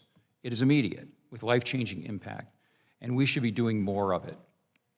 We also work closely with the USO and U.S. Chamber of Commerce Hiring Our Heroes program to deliver transition workshops, career preparation, and direct connections to employers. In every industry we serve, whether it's the skilled trades or healthcare, the message from employers is the same: we need more talent. And veterans are an ideal fit for these skilled collared careers that value discipline, teamwork, and technical ability. We're proud to be recognized as a military-friendly school and veterans-friendly institution, but what really matters is not the designation, it's outcomes. Our responsibility is ensuring veterans leave us with strong credentials and even stronger careers. As for the opportunity to create more visibility into high-paying jobs and skilled trades, I could not agree more with what Jim Farley, the CEO of Ford, said just a couple weeks ago. The skill gap in the United States is no longer a distant warning. It's a present-day crisis. When companies like Ford have 5,000 high-wage technical jobs sitting unfilled, it tells us one thing: our country must dramatically expand the training pipeline for skilled technical careers that keep America moving, and veterans are often well-suited for these skilled trade jobs. At Universal Technical Institute and Concord Career Colleges, we're focused every day on solving this problem. Across our nationwide campuses, UTI trains students in automotive, diesel, EV hybrid systems, welding, aviation maintenance, electrical, and energy technology, the very roles Ford and the entire transportation and mobility sectors urgently need. As part of UTI's success is our industry-leading partnerships, and manufacturers allow us to offer both industry and company-specific training sought by our employers. We have manufacturer-specific advanced training programs with Ford, General Motors, Daimler Trucks, Cummins Engines, and several other incredible manufacturers. We are eager to expand these partnerships, leading manufacturers to meet the needs of the moment. That includes scaling EV and next-generation propulsion training, creating more OEM-aligned curriculum, and growing career pathways, opening additional on-base programs, and working together to recruit more veterans, career changers, and young adults to these skilled collared careers. America cannot remain competitive without a strong technical workforce. UTI is ready to grow, innovate, and partner even more. Gentleman's time has expired. Sir, your written testimony will be entered into the record. The chair now recognizes Mr. Bostic for 5 minutes. Chairman Van Orden, Ranking Member Pappas, and members of the subcommittee, thank you for the opportunity to testify today. My name is David Bostic, and I'm here on behalf of John Deere to share information about an issue that affects thousands of transitioning service members every year, which is the successful reintegration into the civilian workforce. As you know, our nation's veterans bring unmatched skills, and resilience to their communities. Yet despite these strengths, many face significant challenges transitioning from military service. This issue hits me close to home. In 1997, fresh out of high school, I started work as a technician at a John Deere dealership in Lexington, Illinois. Except for the years spent in college and in the Marine Corps, I've spent my career supporting John Deere customers. First with a wrench in my hand, and then in every single corporate role I've held John Deere for the past 18 years. John Deere manufactures equipment and technology that enables our customers to produce the food, fiber, fuel, and infrastructure that supports a growing global population. To accomplish this, we employ over 30,000 employees across 16 U.S. states, including 250 employees in Chairman Van Orden's district. But we don't do this alone. John Deere equipment is sold and serviced by a network of independently owned dealers like United Ag and Turf and James R. Rosenkrantz and Sons in Congressman Pappas's district. These are small businesses embedded in thousands of communities across the United States that employ an additional 50,000 people. Currently, these dealerships face a critical shortage of skilled workers, especially equipment technicians. John Deere has always been a staunch supporter of this country's military and its veterans over the past several years. And over the past several years, we've taken greater strides to advocate and support for veterans. In 2019, a team of fellow veterans and I launched John Deere's military hiring program. It was designed to help connect dealers with technicians to close the skilled trades gap. Our goal was simple. We were set out to follow three key principles. First, be simple to navigate for service members and dealerships. My team and I take on as much of the logistical and paperwork workload as possible. Second, add value to the service member and their potential employer. To do this, we provide free training to the candidates. This helps sets them up for success, and it helps translate the skills that they've gained in the military into terms civilian employers can understand. And lastly, we stay focused on positive outcomes. Our goal isn't charity or good press. Our goal is the successful employment of our participants. Since 2019, our dealers have hired approximately 800 veterans, including hosting over 300 SkillBridge interns, which has become a cornerstone of our military hiring program. Today, I urge the subcommittee to consider stronger partnerships between the government and employers to manage transition programs like SkillBridge. Employers are on the front lines of the workforce development. We understand the skills needed, the gaps, and the potential that veterans can bring to their organizations. By involving employers directly, we can ensure programs are relevant and responsive to a rapidly changing labor market. Here are three key recommendations. First, formalize employer advisory councils to help shape transition programs like SkillBridge, ensuring alignment with industry needs. Second, expand incentives for small and mid-sized employers to hire veterans and participate in programs like SkillBridge. At John Deere, we're able to leverage our size and infrastructure to help our independent dealers navigate this process. Many small businesses would benefit from a similar model.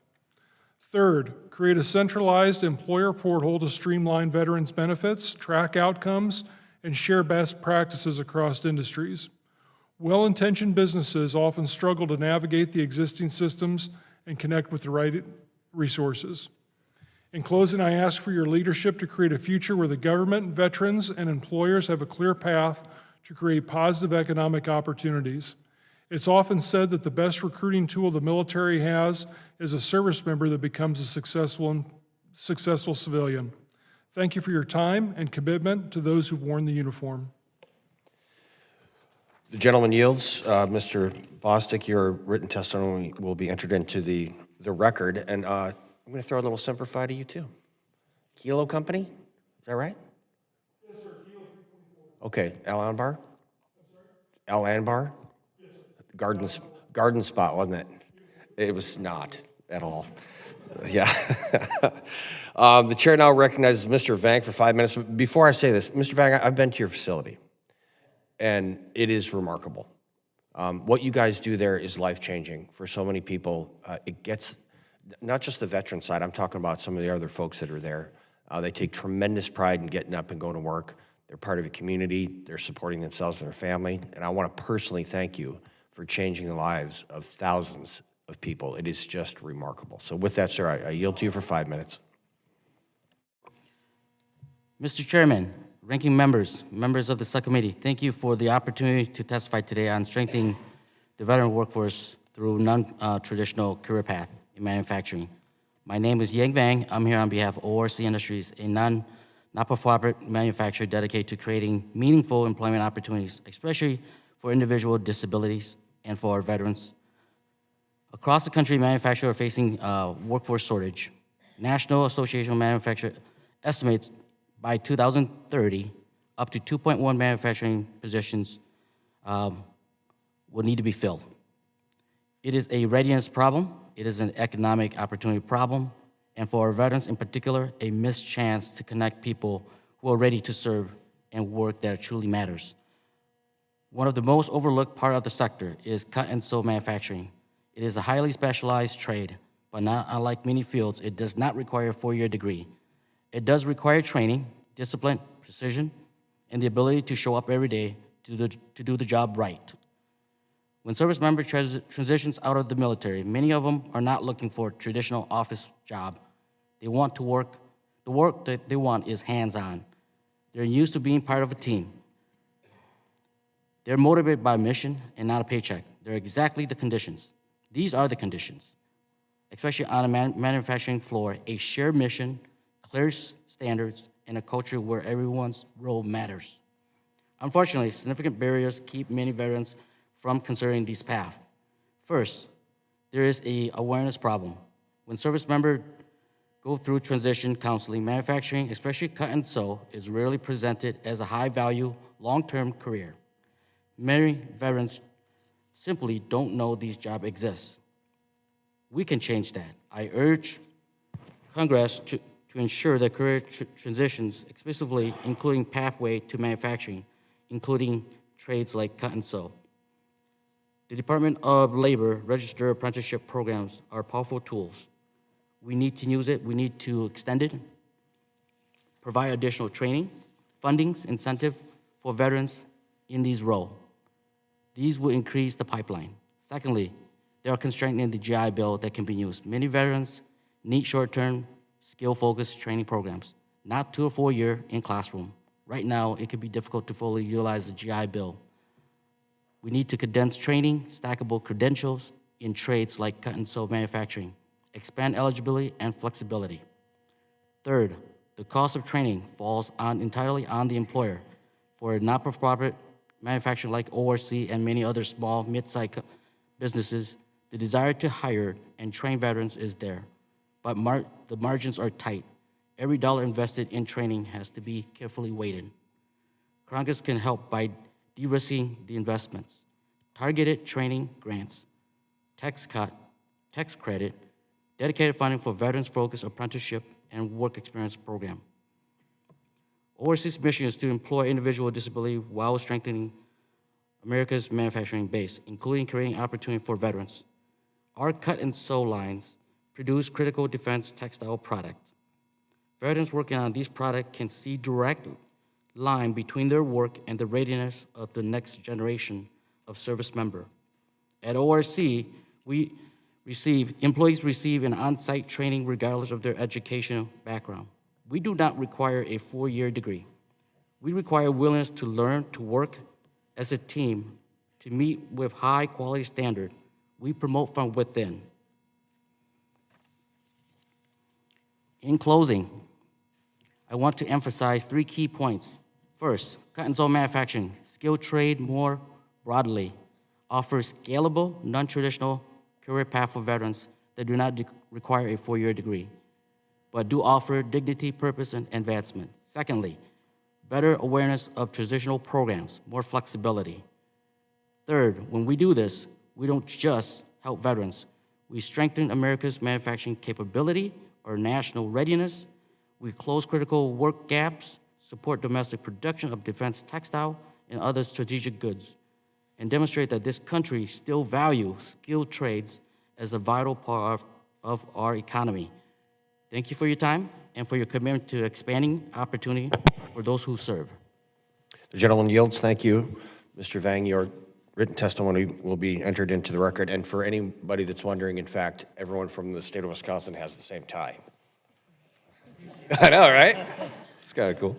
All right, we'll now proceed to questioning. The chair now recognizes Ranking Member Pappas for 5 minutes.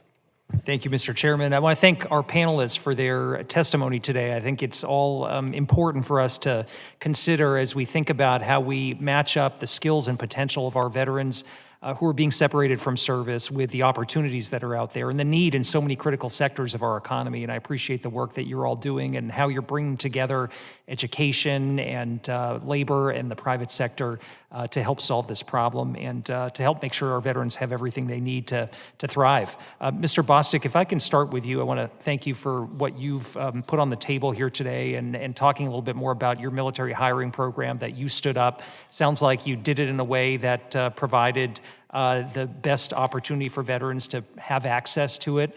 And so I thank you for the feedback that you've provided in terms of how we can improve things with respect to veteran employment. You talked about employer advisory councils to better reflect the feedback from the private sector, incentives for smaller employers to participate, which absolutely is something that Congress needs to focus on. It shouldn't just be big business that is able to navigate these programs and create opportunities for veterans, because we know most of our employers fall into the small business category.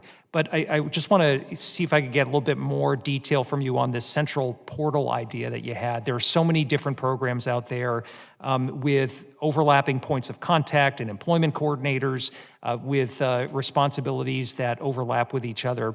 Can you talk about the value in having this in one place and whether you think Congress needs to give better guidance to various departments to consolidate and delineate responsibilities and ensure that agencies are working together with the end goal of opening more doors to veterans?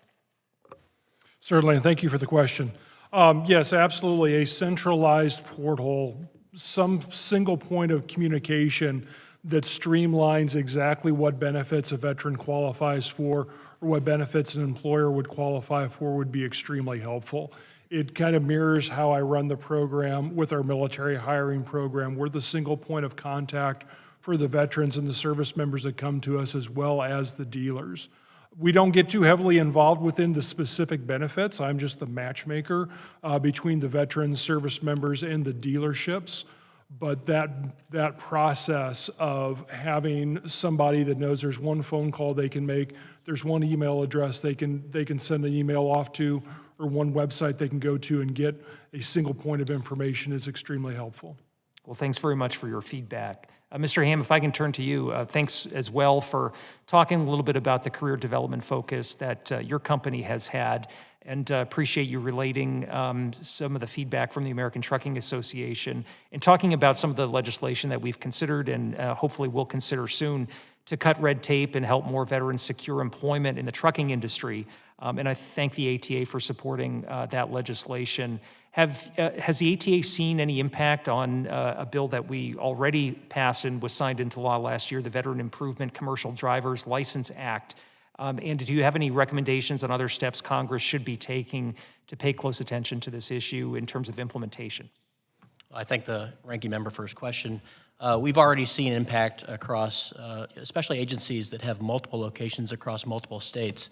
The ability to have, well, the old inability to not be able to have students have access to their GI Bill benefits just because you were another state location of a corporation or an entity that had it already approved in another state was burdensome on the veterans trying to use their benefits. So we've already seen in the short, just a year that it's been in effect, we've already seen progress in having students have access to funding through the GI Bill benefits to get quality education at these quality training providers.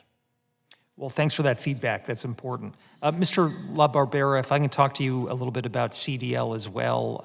You mentioned in your written testimony about the bad actors that are out there. Can you talk a little bit more about the impact that this has on the lives of student veterans and what we should be paying attention to make sure that there are some guardrails and that we're protecting ultimately veterans to be able to get access to the right programming so that they can get the skills they need to have good paying jobs?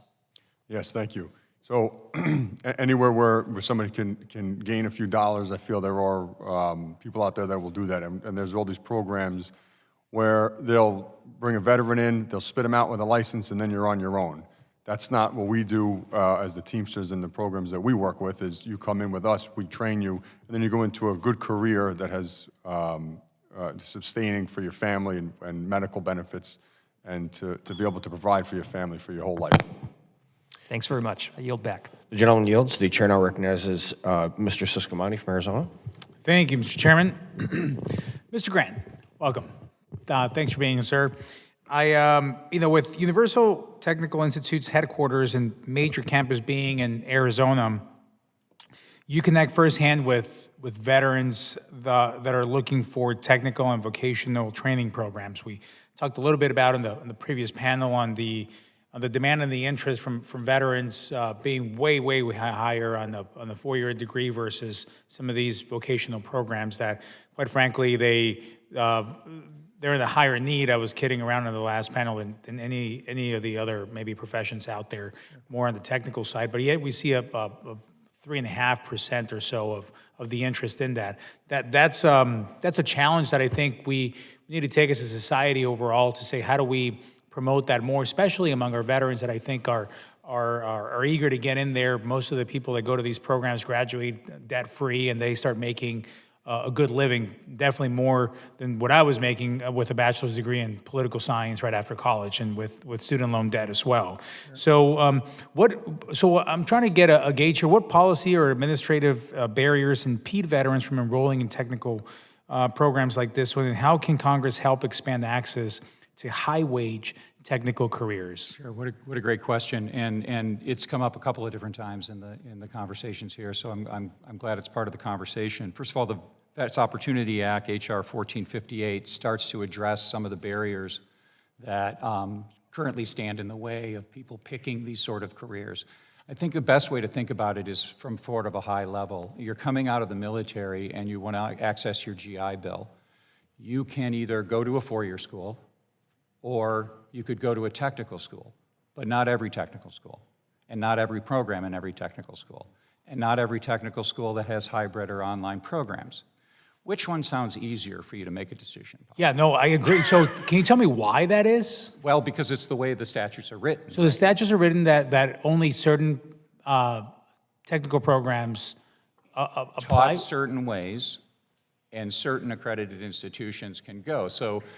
Or you could go to every four-year school. And so when you're coming out and you want to take advantage of the Sure. GI Bill because it's well-earned and you're going to be a great person out there in the world, there's just a lot of having to think it through that happens when you're thinking about It technical. almost feels like the system is guiding our veterans or anyone to go into that four-year degree route versus anything else. It almost seems like discouraging to go a different route. That gets to, there's really two issues. That gets to the second issue, which is there's a very long-standing cultural bias to go to four-year schools.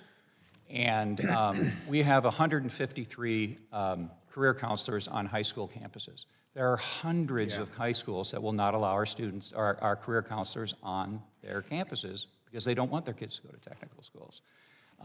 We need to continue to break that down and get more programs into the high schools, into the community colleges, and then clean up some of the language that makes it easier for someone to make decisions. I'm all for that. I'm running out of time. I can't really see my time, but I feel that it's coming. 1:45. Okay. I'm sitting in that one angle that you can't see either clock here. It's not that my eyesight is that bad, I promise.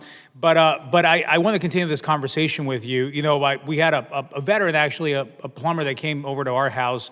And when he was leaving and we were looking at the invoice, I told my wife, we're in the wrong business here. This is a good paying job, and for our veterans, we love that this is happening, and we need to encourage more people to get in there as well. So I'll switch real quick with the time that I have left on CDL. So Mr. Hamm, if I can ask you this. My dad, who, talk about the stigma and all this, my family, as I think some of you know this, immigrated from Mexico. So when my parents were like, what do you want your son to be? Some careers were not what they would have preferred. But now looking back, it's like, it could have been, for many people, that perspective changing. My dad had a CDL. He was a bus driver most of the time that we've been in this amazing nation. So the trucking industry reports a high need for commercial drivers, certified drivers, and highlights that 12.9% of veterans already hold a CDL. right? So I went to one of the training sites, and they focus heavily in recruiting veterans as well. Can you talk a little bit about that? What can the VA do better here in supporting and training these programs, and the GI Bill with the VRNE program?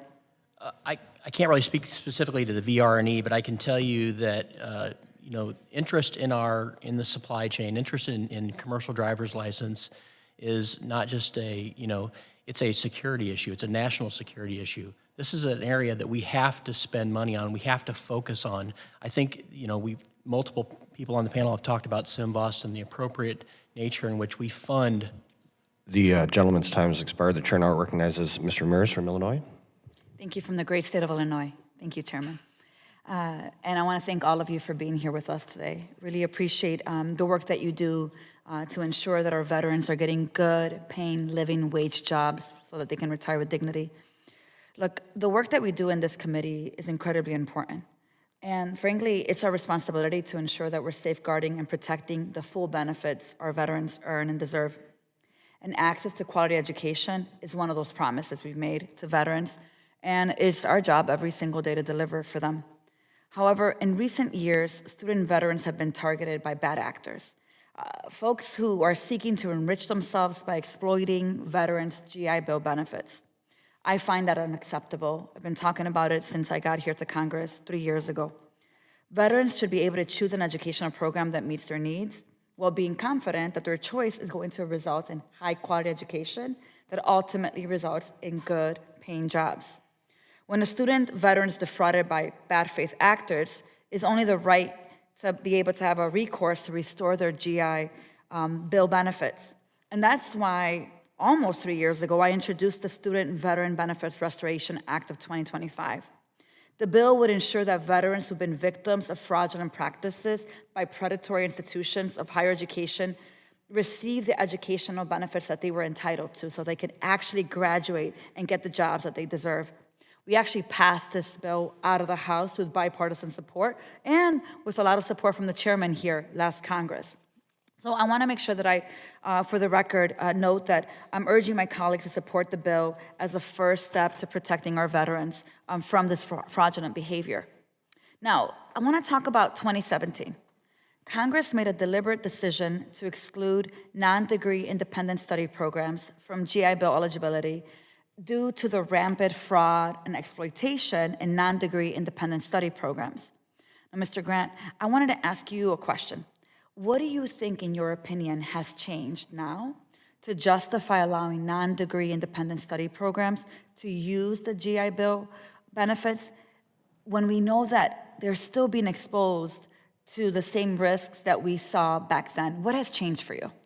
Well, thank you for the opportunity to respond to that. Number one, I won't pretend to be the voice of an entire educational industry. I can speak very highly for Universal Technical Institute and its outcomes. I also would like to follow up on one of your other questions around the number of employed veterans that are out in the market after 6 months, because your statistic is accurate, which gets to the notion of quality of education, but it's not complete. And the reason is that because the military benefits are 36 months, many of our veterans, 3,300 we educated last year, go on and do another program. And so once they graduate from one program, say it takes a year, they'll go on and do another 6-month or 9-month program.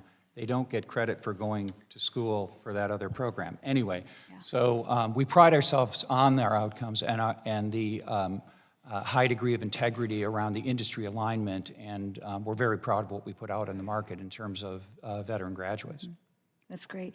So let me ask you, I'm really concerned about bad actors in veterans education. I think you are as well, and I know from the work that you do. I guess my question is, what are we doing to ensure that we're preventing these risks from continuing to happen? And I have a little bit of time, so I just need to get to a next question. Sure. So if I can, I'll come back to you. Sure. Mr. Bostic, your company participated in the Skill Bridge, which has employment rates above 90%. Meanwhile, we're seeing the consequences of programs like VetTech overpromising and undelivering. So, Mr. Bostic, what should the VA and Congress be looking for to distinguish high-quality training providers from those who offer training without real career opportunities at the end, where they end up having to go to other programs and other programs? That's a fantastic question. Thank you. I'll allude to what's been mentioned several times in this testimony already, is to track outcomes, especially in the skilled trades where we have such a deficit across all industries, from transportation, manufacturing, repair, all of those. There's really no reason why a training institution or a company wouldn't be able to put somebody through a training program and get them employed. So for me, when looking at any program, and especially how I look at our own program and evaluate its success, is to look at, how many veterans, how many service members are we actually getting employed? So let me ask one last question in these 7 seconds. Do you believe restoring benefits to veterans who are defrauded would be beneficial for higher employment rates and veteran career progression? I believe so, it would, yes, thank you. Thank you. Gentlelady's But I time yield has back. expired. The gentlelady yields. The chair now recognizes Representative King Hines from the Northern Mariana Islands. Thank you, Mr. Chair. So it's not too often where I sit in front of folks who have shared their successful transition from military life to civilian life. And so I want to start with you, Mr. Lar Barbera. Thank you for your service. Congratulations on your retirement. You stated in your testimony that, that journey has been successful for you, and I just really want to hear more about it to better understand where the gaps are and how we can look at the system that we have in terms of policy to formulate some of these action plans. Sure. So for my experience, I came out and I was fortunate enough to have an opportunity in my reserve status. I think that the big gap is education for the young service member that comes out. I know, there's TAP in the service, there's a lot of different things that are out there, but there's so much information that comes out. And from veterans that I talk to on a regular basis, what I see is they're just looking for opportunities on things to do, and they're kind of, I use the analogy of throwing spaghetti at a wall and seeing what sticks, sort of. So I think just a little more education and a little more one-on-one time with them, maybe during that transition period, on what is a viable option for them. And one thing that I've heard a lot today from everybody here is, a skilled trade is really, it's not something that people should be looking down on. It is a great career path, whether it be with the Teamsters or any other, in my opinion, organized union trade. That's something that people should be striving for. So did you actively seek out the opportunities that you have now, or was this something that was connected to you through some nonprofit that directly deals with the VA? No, I was not through any nonprofit. It was a simple referral process. Somebody said, would you like to, come work here and drive a truck? I said, sure. And then after my second deployment, when I had returned home, I had the opportunity through referrals to join Local 282 and begin my excellent story. Okay, thank you for that. My next question is to Mr. Bostic or Mr. Vang. You both spoke about incentivizing companies, and I wanted to kind of further flesh out what that would look like in terms of policy. So, I believe that, it's really just opening up, the door for veterans here, meaning that, helping, a lot of the costs, we as the employer take on that burden, especially with the training.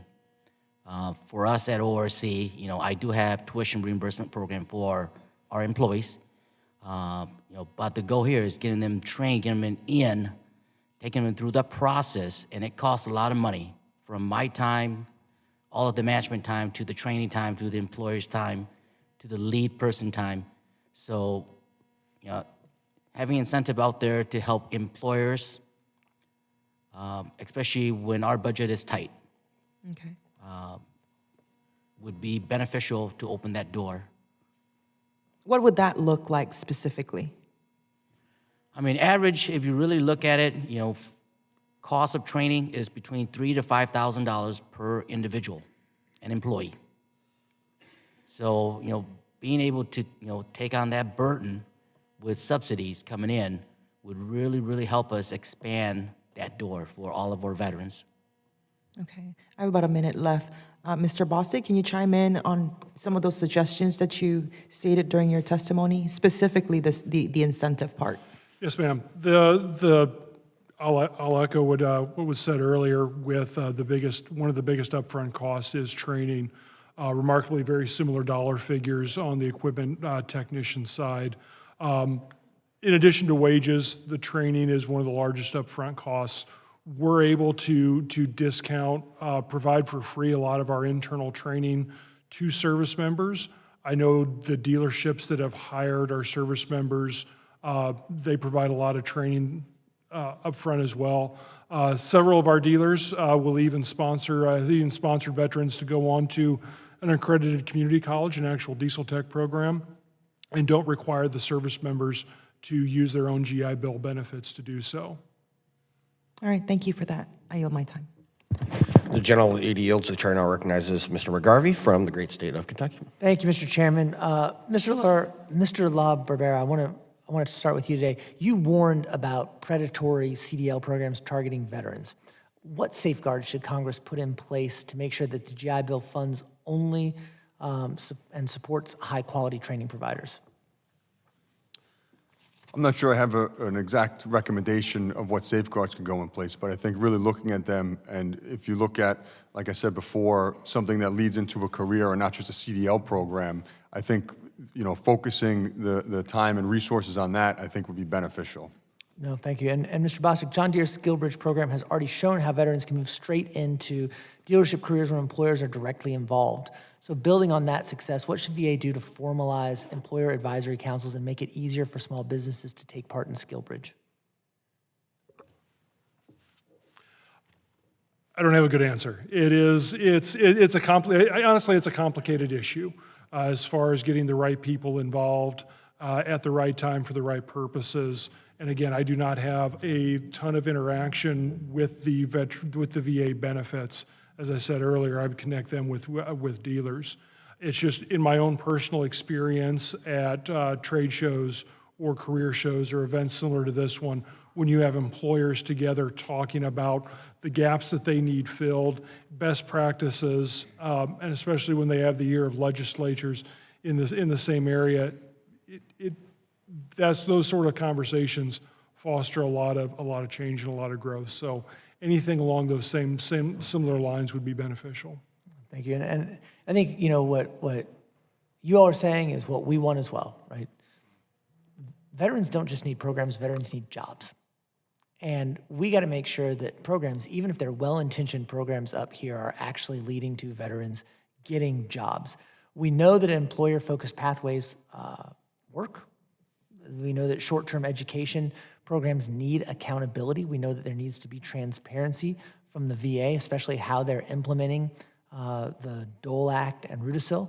And so, I want to make sure that the transparency is there, the accountability is there, and that when the rubber meets the road, and our veterans who are motivated, who are skilled, are coming into civilian life, that we're able to help with that transition from the military into getting a good job where they can take care of themselves and take care of their families just as they took care of us when they have the uniform on. Thank you so much, Mr. Chairman. I yield back. The gentleman yields, and I recognize myself for 5 minutes. What has come up repeatedly is the education industrial complex, and that's what that is. It's essentially turned into a racket.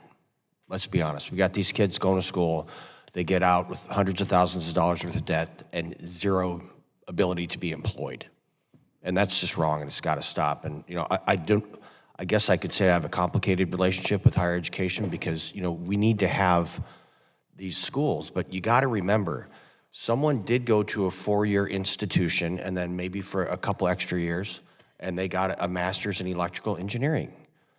But then they handed the plans to a dude that went to your training program who did the wiring. So there's room for everybody here. We just got to understand that when we are out of foot soldiers, you can't win a war. And that's who you guys are representing. Just to be super clear. Mr. Bostic, you made a very profound statement. One of the best recruiting tools is a highly employed and happy veteran, because then you talk to your folks, and I appreciate it tremendously. I want to know your touch to the Transition Assistance Program. When's the last time your people have been on a military base and speaking to folks that are active duty that are on their way out of the service? I make it a point to be to as many on-base career fairs as possible. We're a corporate sponsor with several organizations like Recruit Military, Hiring Our Heroes, and 50 Strong, and participate them. And every time that I'm on a military base, I make it a point to go and talk to the Transition Assistance Office to make sure that they're aware of our program and our benefits. Okay, me and Chris got to make sure that you get there more often, and that door's open for you. Mr. Vang, have you guys ever been over to Fort McCoy or to Volk Field to talk to the folks that are separating? Yes, actually, I'm actually stationed right at Fort McCoy. Okay. So I do work closely with the team there. But again, especially in our manufacturing cut and sew, it's actually really, really difficult. It is a skill set. Yeah. Okay, and so it's tough. If you guys don't know, they make our white hats, which is kind of cool. The Dixie Cup, that's what you Marines call it, I know. Mr. Grant, what's your touch to TAP program? We have 26 employees who are former military that are on 26 bases around the country, giving career counseling seminars on a regular basis. Okay, let's make that 50. All right. Okay, we got a lot of bases. I'd also like to say I didn't get the memo on the tie. I am from the great state of Wisconsin. Where are you from in Wisconsin? I was born in Milwaukee, raised in Racine, UWM graduate. Oh, really? Okay. Well, let's get the memo out next time. First Sergeant, what's your touch to the TAP program? So our touch is through the Helmets to Hard Hats program, where there's regional managers that visit every site that's available to them, every base, and anytime they're there. They, I think it's roughly 25,000 veterans they touch on a regular basis that contact Helmets to Hard Hats seeking a career. Okay, Mr. Ham? Yeah, thank you for the question. Yeah, we're on the bases every single week. We've got a team of people that travel the country every single week and are attending the TAP program briefings and actively trying to recruit folks to come to our great industry. Okay, and we got some of my fellows back there with those funny hats on.